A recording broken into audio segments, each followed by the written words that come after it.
Terima kasih pemirsa, Anda masih menyaksikan Anius Prime bersama saya Fani Maniar. Polisi masih memburu pelaku yang diduga melakukan aksi kelitih di kawasan titik 0 km Yogyakarta. Diduga peristiwa tersebut dipicu saling gesekan saat berkendara di jalan hingga berakhir perkelahian yang menggunakan senjata tajam.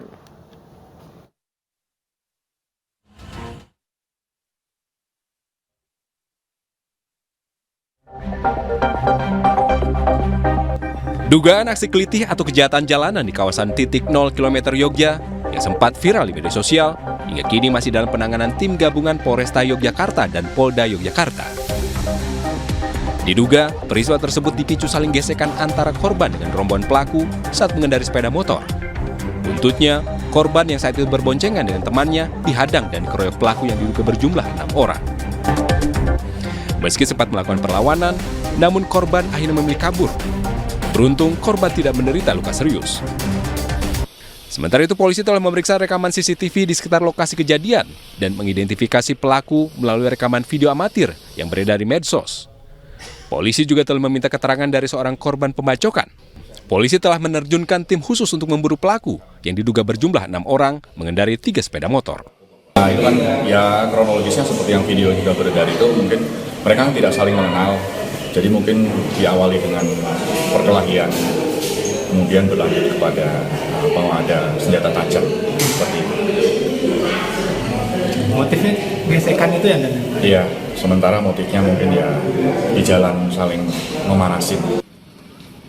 Sementara itu, pihak Pemkot Yogyakarta akan meningkatkan patroli dan menerapkan jam malam bagi anak-anak usia sekolah. Patroli yang melibatkan unsur TNI Polri dan Satpol PP ini akan gencar dilakukan, khususnya di objek vital, kawasan pariwisata, dan tempat rawan lainnya. Sekarang akan kita efektifkan kembali untuk pelaksanaan. Kita sudah memetakan tempat-tempat yang kemarin dengan Polda sudah memetakan tempat-tempat yang biasanya untuk tongkrongan anak-anak. Nanti kita lakukan pelaksanaan itu secara efektif lagi bekerjasama dengan Satpol PP, dengan TNI, dengan Polri untuk operasi lagi lah. Dari Yogyakarta, Heru Trijoko melaporkan. Kita beralih ke informasi lainnya pemirsa, jari kelingking bayi yang terpotong membusuk dan tidak dapat disambung. Pihak keluarga meminta ganti rugi setengah miliar rupiah kepada pihak rumah sakit dan juga oknum perawat.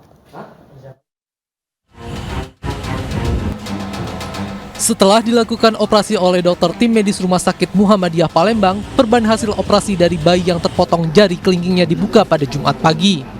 Namun naas, hasil operasi penyambungan tidak sesuai dengan harapan karena jari yang terpotong membusuk. Terkait hal tersebut, pihak keluarga meminta ganti rugi sebesar 500 juta rupiah kepada pihak rumah sakit dan juga oknum perawat.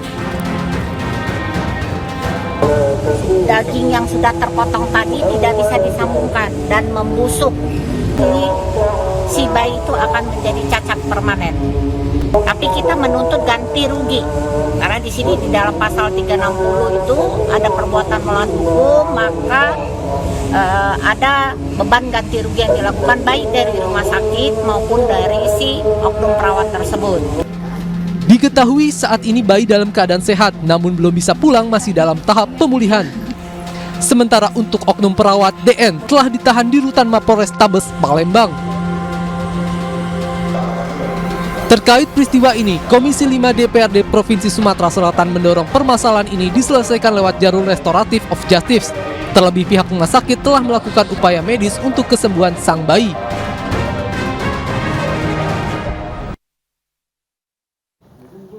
Pemirsa, kelangkaan minyak goreng subsidi yakni minyak kita masih terus terjadi di sejumlah daerah. Di Mandailing, Natal, Sumatera Utara, para pedagang tidak lagi menjual minyak kita sejak 1 bulan terakhir.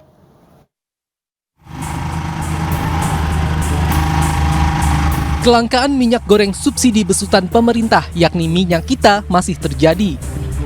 Para pedagang di Pasar Panyabungan, Mandailing, Natal, Sumatera Utara tak lagi menjual minyak kita sejak sebulan terakhir.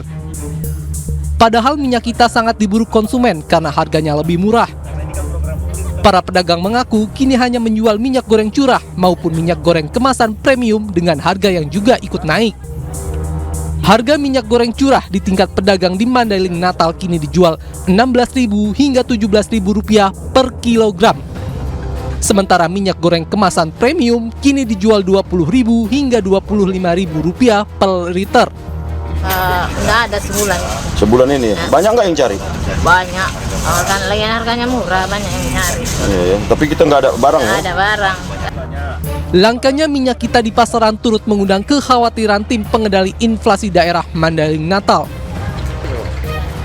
Mengharapkan pemerintah pusat segera menyalurkan minyak goreng tersebut ke daerah-daerah di seluruh Indonesia ini.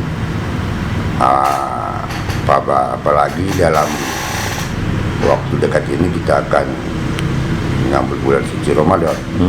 Sangat diharapkan dan dibutuhkan. Masyarakat berharap pemerintah segera menyalurkan minyak kita ke pasaran, terlebih akan menjelang bulan Ramadan.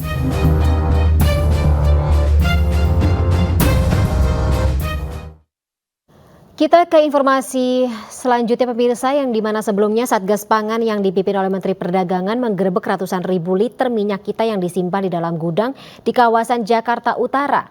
Penimbunan tersebut dikhawatirkan akan mengulang kejadian tahun 2022 di mana minyak goreng subsidi mahal dan sulit didapat.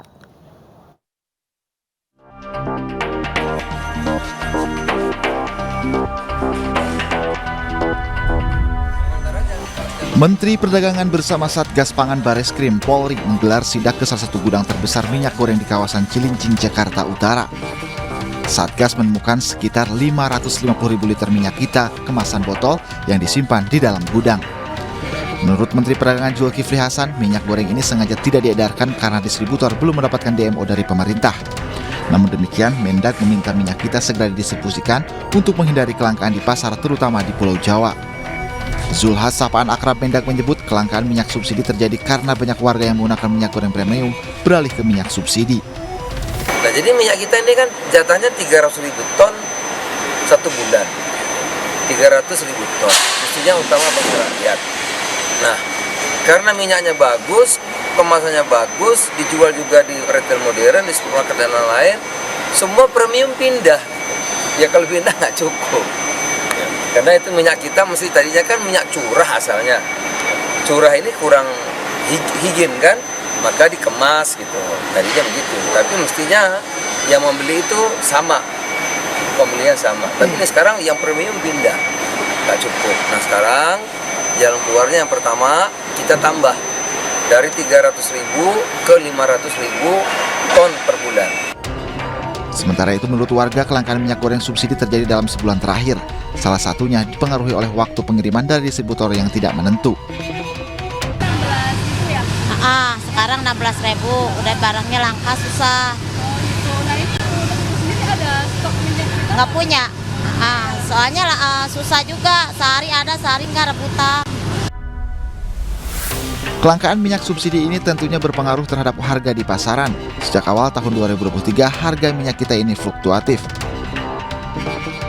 Padahal berdasarkan peraturan Menteri Perdagangan, harga eceran tertinggi minyak subsidi berada di Rp14.000 per liter atau Rp15.000 per kilogram. Kita juga harus ingat bahwa minyak kita dikeluarkan pemerintah untuk mengatasi tingginya harga minyak goreng subsidi pada tahun 2022. Selain tingginya harga, kelangkaan minyak goreng membuat warga harus mengantri di agen. Bahkan terakhir, kisruh kelangkaan migor berbuntut panjang hingga menyeret produsen CPO dan pejabat eselon 1 Kementerian Perdagangan.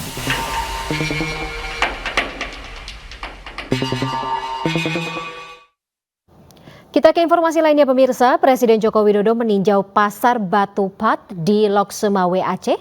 Presiden Jokowi ingin cek langsung stabilitas harga bahan pokok di tengah laju inflasi di Indonesia.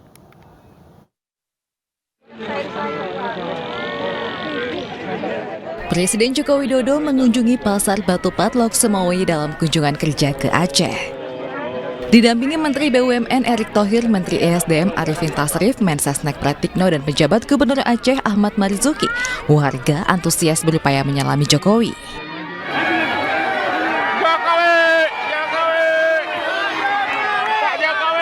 Kunjungan kerja Jokowi di Aceh untuk meresmikan pabrik nitrogen fosfat kalium beserta peluncuran kartu tani BSI untuk program pupuk bersubsidi serta peluncuran BSI Kredit Usaha Rakyat 2023.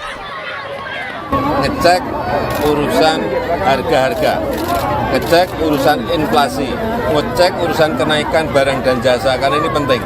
Dan saya lihat di sini baik. Jokowi juga menuturkan pertumbuhan ekonomi di Provinsi Aceh pada tahun 2022 tumbuh 4,21% sehingga patut untuk disyukuri.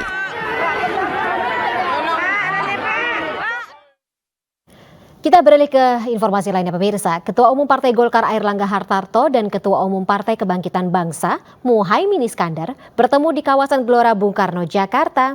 Pertemuan ini disinyalir membuka peluang koalisi untuk Pilpres 2024.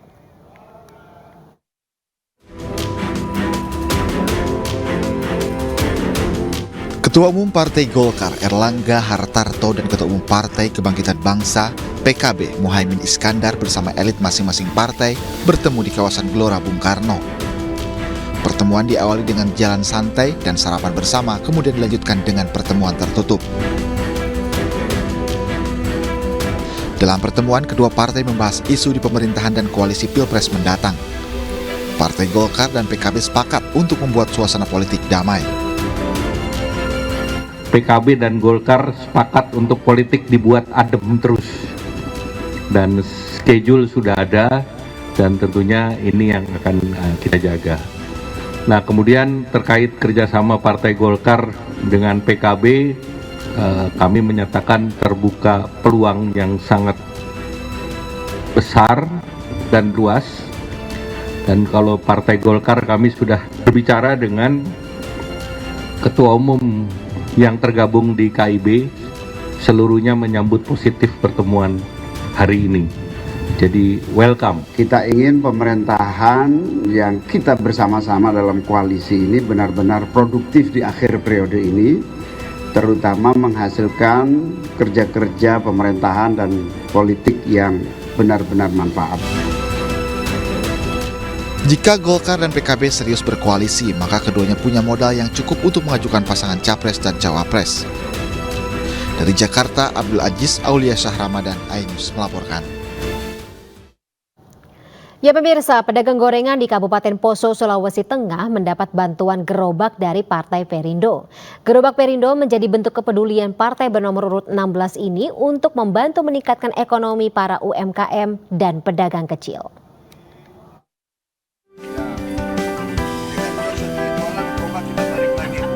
Wakina, pedagang gorengan di Poso, bahagia dan senang mendapat bantuan gerobak dan modal usaha dari Partai Perindo. Bantuan diberikan DPD Partai Perindo Kabupaten Poso sebagai komitmen partai bernomor urut 16 ini untuk meningkatkan UMKM kecil. Bapak Haritano Sudibyo, banyak-banyak terima kasih. Pemberiannya bantuan kepada saya.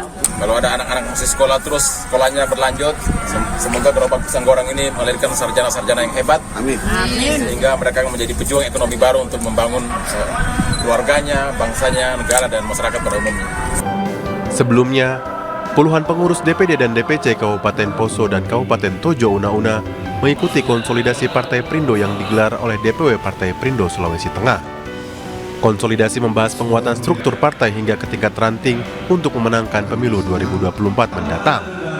Penguatan struktur partai dan yang menjaring kekuatan dengan tokoh-tokoh sentral sehingga perpaduan antara struktur dan tokoh-tokoh masyarakat yang dianggap berpengaruh ini akan satu dalam membesarkan Partai Perindo.